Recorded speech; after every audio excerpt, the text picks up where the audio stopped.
80 kilometre போட்டிருக்கான்.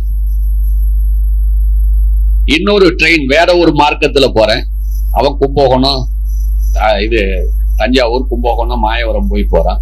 அதுல போகும்போது பார்த்தா 340 கிலோமீட்டர் வருது. மோட் ஆஃப் டிரான்ஸ்போர்ட் வேறையா இருக்கு, கார்ல போறோம். அப்ப டிஃபரன்ஷியலான அளவீடுகள் வருது. ஆனால் போய் சேரக்கூடிய இடம் மாறுதா? அது சென்னை தான். அப்ப ஜோதிடத்துல எத்தனை வழிகள் பின்பற்றினாலும் பலன் சொல்லும் போது ஒன்றாக வரணும். நீங்க எத்தனை பேர்த்திட்ட வேணாலும் படிச்சுக்கோங்க, எத்தனை பேர் அனுபவத்தை வேணுமானாலும் சொல்லிக்கோங்க, ஆனால் பலன் சொல்லும் போது ஒரே மாதிரியான பலன் வரணும். கான்ட்ரடிக்ஷன்ல முன்னுக்கு பின் முரணாக வரக்கூடாது. இப்படி நம்ம போய் சேரக்கூடிய மோட் ஆஃப் டிரான்ஸ்போர்ட் வேற, கார்ல போறோம், பஸ்ல போறோம், ட்ரெயின்ல போறோம், வழி வேறு வேறாக இருந்தாலும் போய் சேரக்கூடிய இடம் ஒன்றாக இருக்குதோ அத மாதிரி தான் ஜோதிடம்.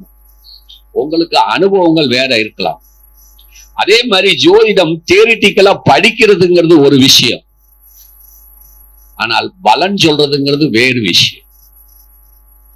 தியரிட்டிக்கல் அஸ்ட்ராலஜிங்கிறது வேற, பிரிடிக்டிவ் அஸ்ட்ராலஜிங்கிறது வேற. நீங்க தியரிட்டிக்கலா நீங்க படிச்சதை பூராத்தையும் பிரிடிக்டிவ் அஸ்ட்ராலஜில சொல்ல முடியாது.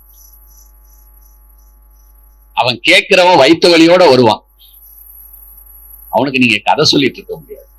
ஆனால் சொல்லக்கூடிய விஷயத்துக்கு சொல்லணும். அப்ப அதைத்தான் நம்ம முன்னோர்கள் எல்லா இடத்துலயும் சொல்லி வச்சிருக்காங்க.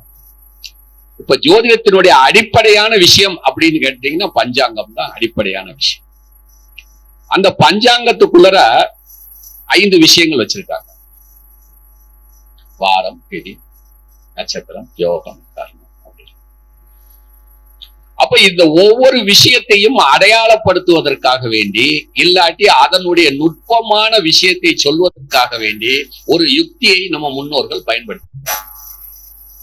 அந்த யுக்தி தான் நட்சத்திரங்களுக்கு சில அடையாளங்களை கொடுத்திருக்காங்க. ஒவ்வொரு நட்சத்திரத்துக்கும் ஒவ்வொரு அடையாளத்தை கொடுத்திருக்காங்க. அந்த அடையாளத்தின் வழியாக ஒரு குணபேதங்களை சொல்ல முடியும் அப்படிங்கிறதுக்காக வேண்டிதான் ஒரு மறைமுகமான விஷயமாகத்தான் அந்த அடையாளங்களை உட்புகுத்தியிருக்காங்க. அதை நாம பண்ணும்போது ஒவ்வொருத்தருக்கும் ஒவ்வொரு விதமான பலன்களை சொல்ல வரும். இப்ப நட்சத்திரங்கள் அப்படின்னு எடுத்துட்டீங்க அப்படின்னு சொன்னா, இப்ப உதாரணத்துக்கு கேட்டை நட்சத்திரம், விருச்சிக ராசியில் இருக்கக்கூடிய கேட்டை நட்சத்திரம் வரிசையில் அது 18வது நட்சத்திரம். அந்த 18வது நட்சத்திரத்துக்கு அடையாளமாக என்ன சொல்லியிருக்காங்க அப்படின்னு கேட்டீங்க அப்படின்னு சொன்னா, எல்லாத்துக்கும் தெரிஞ்ச விஷயம் தான். யாருக்காவது தெரியுமா கேட்டை நட்சத்திரத்தினுடைய அடையாளங்கள்?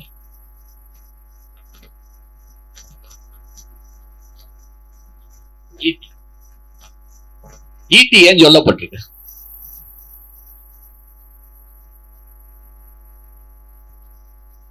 தெரியும்.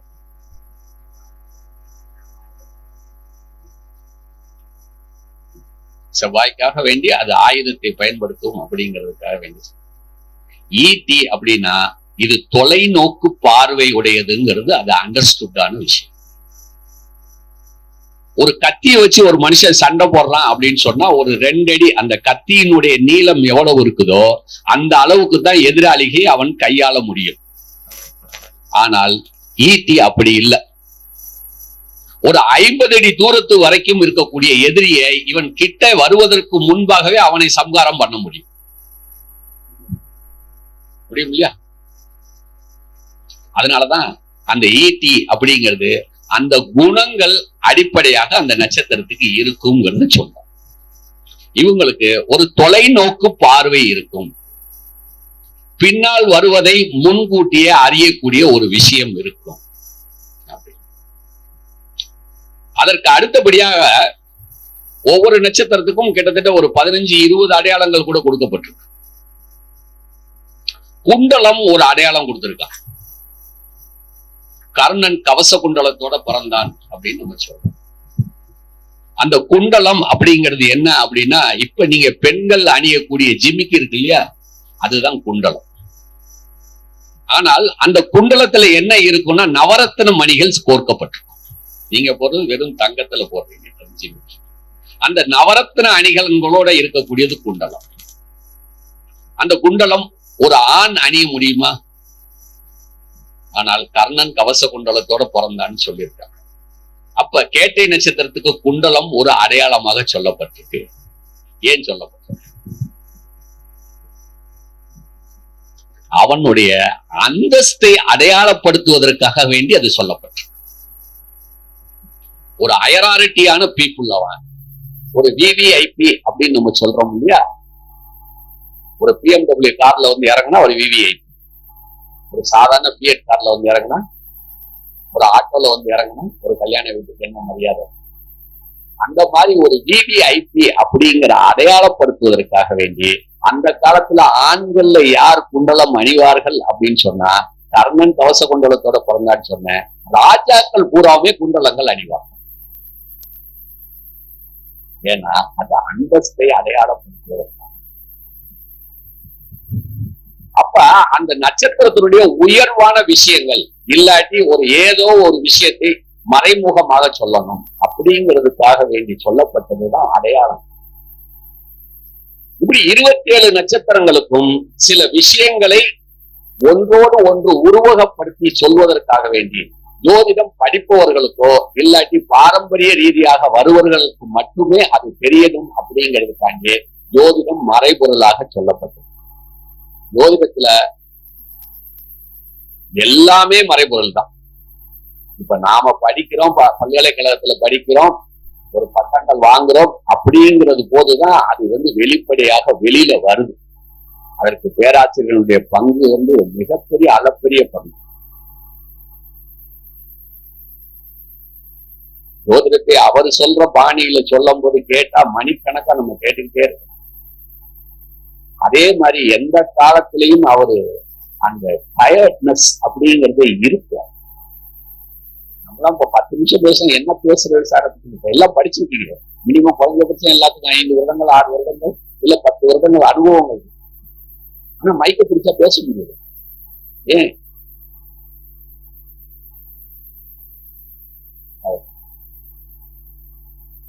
ஜோதிடர்களுக்கு அந்த தயக்கம் இருக்கலாமா?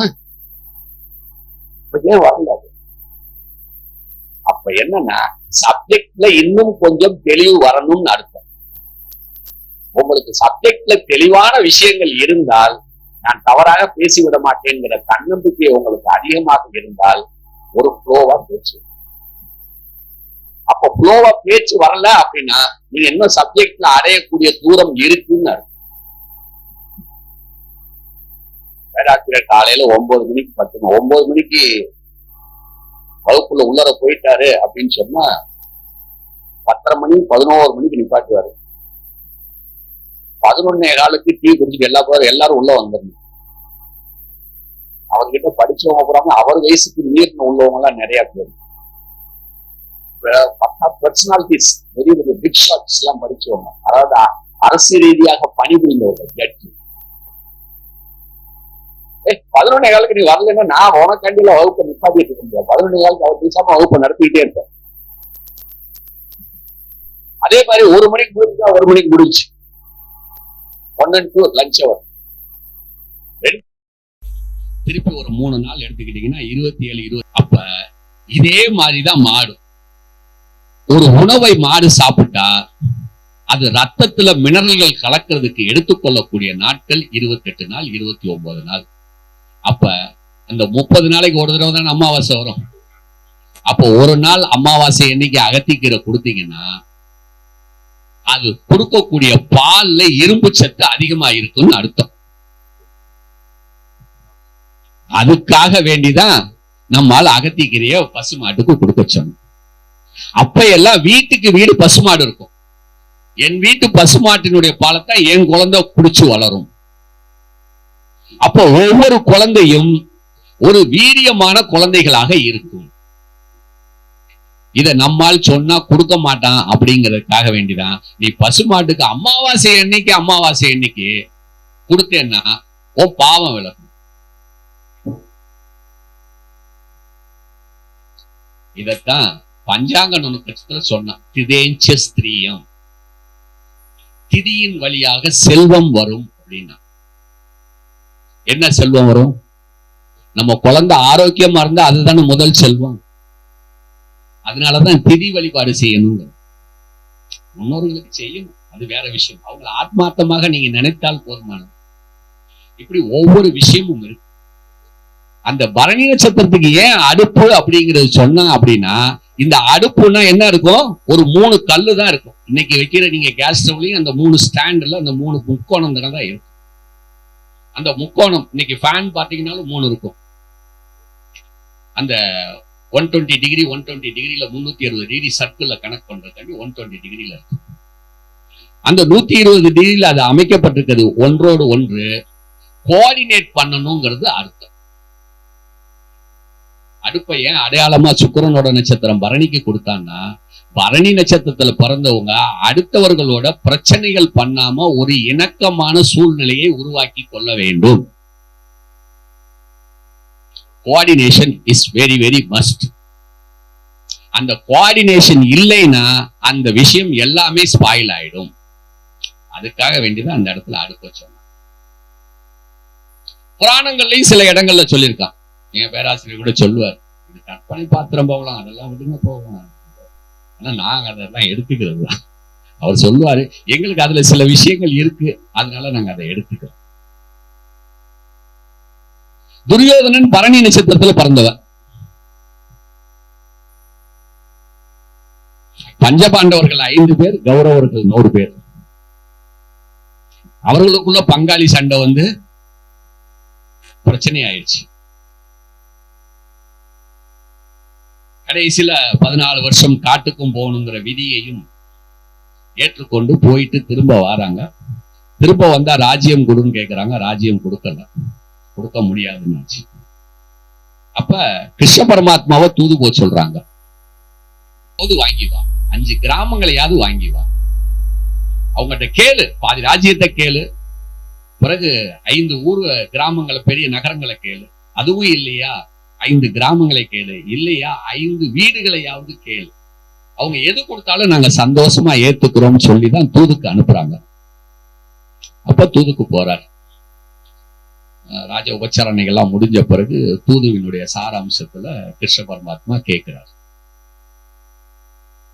அப்ப திருதராஷ்டிரன் கண்ணு தெரியாதவனால தன்னோட பிள்ளைக்கு அவன் இளவரசு பட்டம் சூட்டிடுறான். இளவரசன் தான் அங்க முடிவெடுக்கக்கூடிய சூழல்ல இருக்கார். அப்ப கேட்கும் போது துரியோதனன் சொல்லிடுறான், அதெல்லாம் பாதி ராஜ்யம் எல்லாம் கொடுக்க முடியாது, அவங்க விதியை வந்து மீறிட்டாங்க, அதனால அவங்க கொடுக்க முடியாது, ஏதோ ஒரு இதை சொல்றான். சரி பரவாயில்லப்பா, 5 நகரங்களையாவது கொடு, 5 கிராமங்களையாவது கொடு, 5 ஊர்களையாவது கொடு, 5 வீடுகளையாவது கொடு அப்படின்னு சொல்லும் போது துரியோதனன் சொல்ற, ஊசி முனை இடம் கூட அவர்களுக்கு கொடுக்க இயலாது. ஏண்டா அப்படி சொல்ற? உன் கூட பிறந்த, உங்க அப்பாவுக்கு கூட பிறந்த தம்பி பிள்ளைகள் தானே. இது வந்து உரிமை பிரச்சனை, இது கொடுப்பதல்ல பிரச்சனை. இங்கே வந்து அளவு அல்ல பிரச்சனை. நான் ஒரு குண்டூசி அளவு இடம் கொடுத்தாலும் அதில் அவங்களுக்கு உரிமை இருக்கிறது அப்படிங்கிறத நிலைநாட்டப்படும். அதனால நான் கொடுக்க மாட்டேங்க. அப்ப பரணி விட்டு கொடுக்கணுமா இல்லையா? விட்டு கொடுத்தவர்கள் கெட்டு போவதில்லை, கெட்டு போவர்கள் விட்டு கொடுப்பதில்லை. அப்ப கடைசியா பரணிக்கு எங்க வருது? மரணம் வரைக்கும் சம்பவிச்சு. பரணியில பிறந்த பெண்ணாக இருந்தாலும் தன்னோட கணவர் வீட்டுல போனா எல்லாரையும் அனுசரிச்சு போகும். ஒரே ஒரு உதாரணத்தை சொல்லி முடிச்சிடறேன்.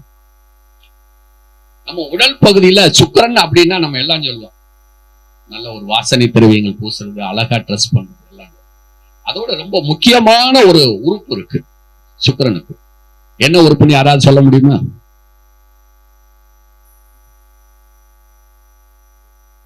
இந்த நாக்கு இருக்கு பாருங்க, அந்த நாக்கு தான் சுக்கிரனுக்காக.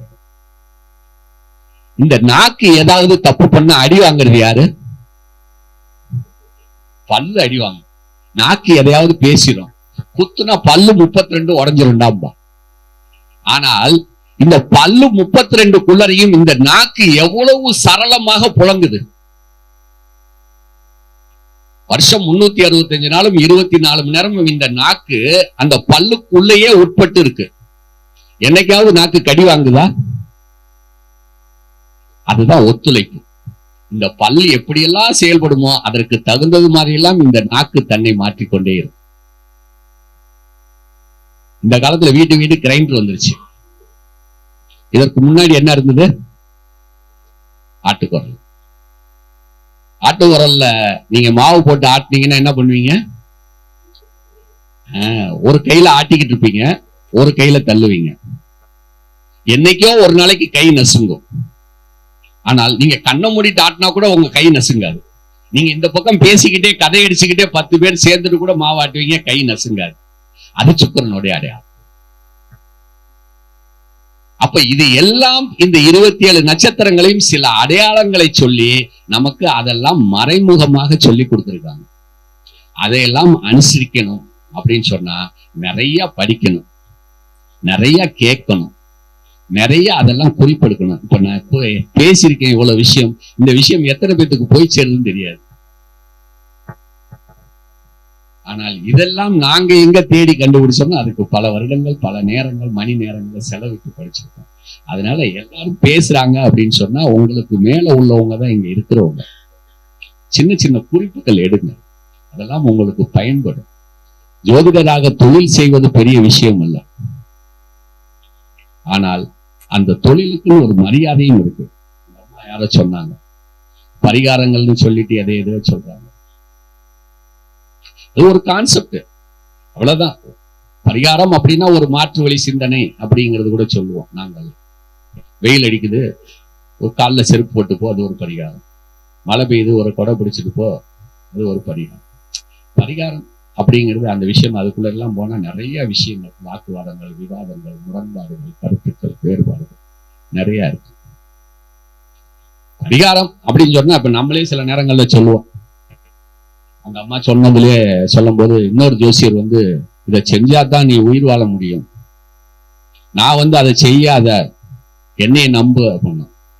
அப்ப பரிகாரம் நம்பிக்கையில் இருக்கா, பரிகாரத்துல இருக்கா? நம்பிக்கையோட இதை செய், இந்த பரிகாரம் பலிக்கும்னு சொல்றோம். அது நம்பிக்கைக்கு பலமா, நீங்க சொல்லக்கூடிய பரிகாரத்துக்கு பலமா? ஒரு பெரிய கேள்வி குறிப்பிடும். நம்பிக்கை என்பது என்ன? அது மனம் சார்ந்த விஷயம். மனம்னா என்ன? ஜோதிடத்துல சந்திரனை குறிக்கக்கூடிய இடம். அப்ப ராசியினுடைய செயல்பாடு சந்திரனை இது பண்ணிட்டு சொல்லு. அந்த சந்திரன் நல்ல நிலையில இருந்தால் நல்ல நிலையில இருக்கு அப்படிங்கிறத வச்சுட்டு அந்த பரிகாரத்தை சொல்லு, அந்த பரிகாரத்துக்கு தகுந்த மாதிரியான விஷயங்களை சொல்லு அப்படிங்கிறது ஒரு விஷயம். சோ இது மாதிரி ஜோதிடத்துல நிறைய கருத்துக்கள் இருக்கு. நீங்கள் எதை வேணாலும் படிங்க, எப்படி வேணாலும் சொல்லுங்க. ஆனால் அதுல நீங்க படிச்சதுலயும் நீங்க உள் உணர்ந்ததுலயும் நல்ல விஷயத்தை வெளியில சொல்லுங்க.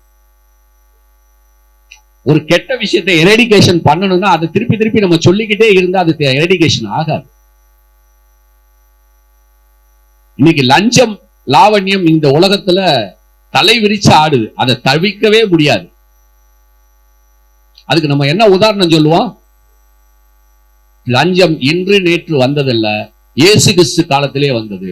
இயேசு கிறிஸ்துவை காட்டி கொடுத்தவர்களே ஒருவன் 13 வராகன் வாங்கிட்டு தான் காட்டி கொடுத்தாங்க.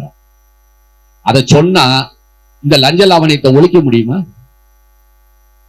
அப்ப சில விஷயங்கள் தவிர்க்கப்படவும் வேண்டும் அப்படிங்கிறத சொல்லிட்டு வாய்ப்பளித்த இந்த திருச்சி மாவட்ட ஜோதிட மாநாட்டுக்கு அந்த ஜோதிடத்தினுடைய தலைவர்கள் அனைவருக்கும் எனது நன்றி கலந்த வணக்கத்தை கூறி விடைபெறுகிறேன். நன்றி, வணக்கம்.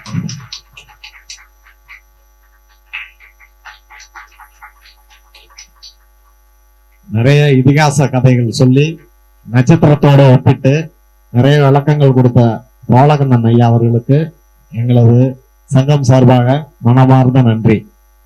எங்களை இந்த சங்கம் உருவாகிறதுக்கு பாத்தீங்கன்னாக்கா ஒரு ஆணிவர் ஒண்ணு இருக்கு. சத்தம் இல்லாம எங்க தங்கம், கோயில்பட்டி தங்கம் தங்கப்பாண்டியன் ஐயா அவர்கள் மேடைக்கு வரும்படி அன்புடன் அழைக்கிறேன். வாங்க ஐயா.